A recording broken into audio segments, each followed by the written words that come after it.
ഇപ്പോ ഇന്ന് വഖഫ് ബോർഡുമായി ബന്ധപ്പെട്ട് സുപ്രീം കോടതിയിലുണ്ടായ നടപടികളെ ചിലരിവിടെ വ്യാഖ്യാനിച്ച് കണ്ടു. അത്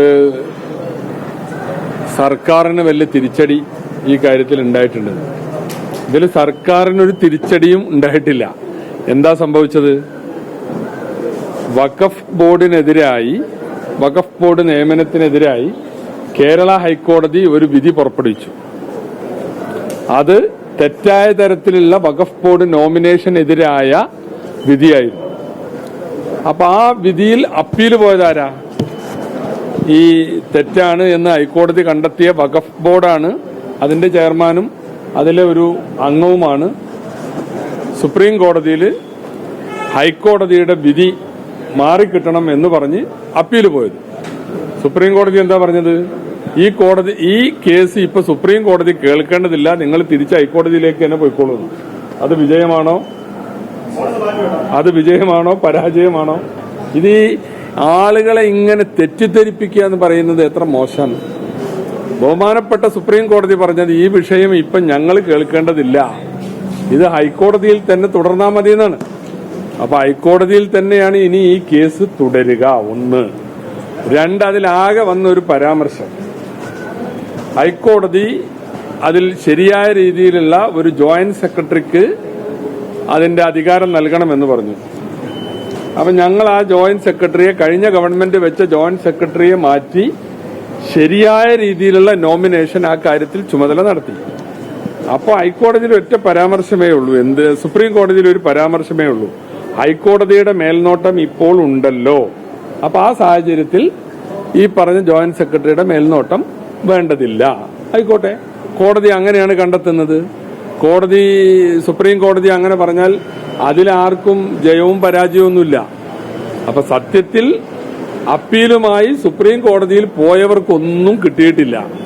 ആ ജാള്യതയിൽ സർക്കാരിനെ എന്തോ സുപ്രീം കോടതിയിൽ നിന്ന് വലിയ തിരിച്ചടി ഉണ്ടായി എന്ന് ഇവിടെ ഇങ്ങനെ പ്രചരിപ്പിച്ച് നടന്നാൽ അതുകൊണ്ട് വല്ല ആശ്വാസം കിട്ടും? നിയമം അറിയുന്നവർ ഈ കേസ് പരിശോധിച്ചു നോക്കൂ. സുപ്രീം കോടതിയിൽ എന്തിനാ പോയത്? ഹൈക്കോടതിയുടെ വിധി ദുർബലപ്പെടുത്താനാണ്. ഹൈക്കോടതി വിധി ദുർബലപ്പെട്ടിട്ടില്ല. നിലവിലുണ്ടായിരുന്ന ബോർഡിന് എന്തെങ്കിലും അധികാരം തിരിച്ചു കൊടുത്തോ? ഒന്നും തിരിച്ചു കൊടുത്തിട്ടില്ല. കേസ് ഇനിയും ഹൈക്കോടതിയിൽ തുടരും.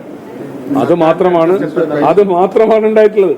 സംസ്ഥാന സർക്കാർ ഹൈക്കോടതിയിൽ നൽകിയ അഫിഡവിറ്റിൽ അത് വകുപ്പ് മന്ത്രി കണ്ടിട്ടാണ്.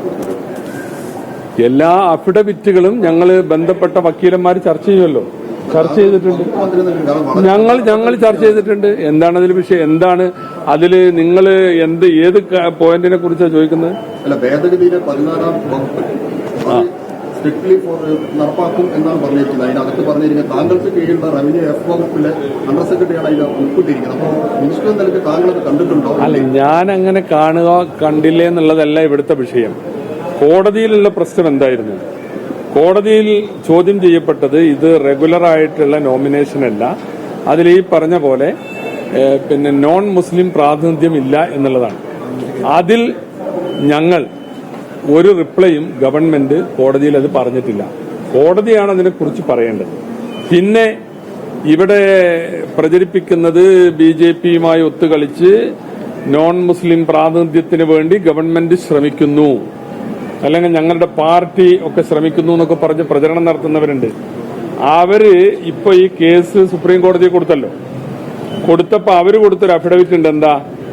നോൺ മുസ്ലിമിനെ വെക്കേണ്ടത് സർക്കാരാണ്, സർക്കാർ അത് ചെയ്യുന്നില്ല, ഞങ്ങൾ അതിന് കുറ്റക്കാരല്ല. അവർ കൊടുത്ത അഫിഡവിറ്റ് പരിശോധിച്ച് നോക്കൂ. ഇന്ന് സുപ്രീം കോടതിയിൽ നടന്ന കേസിൽ ഈ പറഞ്ഞ രണ്ടാളുകൾ, ചെയർമാനും മറ്റൊരു ബോർഡ് അംഗവും, അവരവിടെ ചെല്ലുമ്പോൾ കളം മാറ്റി ചവിട്ടുകയാണ്. എന്താ പറഞ്ഞത്? നോൺ മുസ്ലിമിനെ വെക്കേണ്ടത് സർക്കാരാണ്, സർക്കാർ വെക്കുന്നില്ല. ഇവിടെ പ്രചരിപ്പിക്കുന്നത് എന്താ? ഇത് വെക്കാൻ വേണ്ടി ഇവിടെ സർക്കാർ എന്തൊക്കെയോ ചെയ്യുന്നു എന്നുള്ളതാണ്.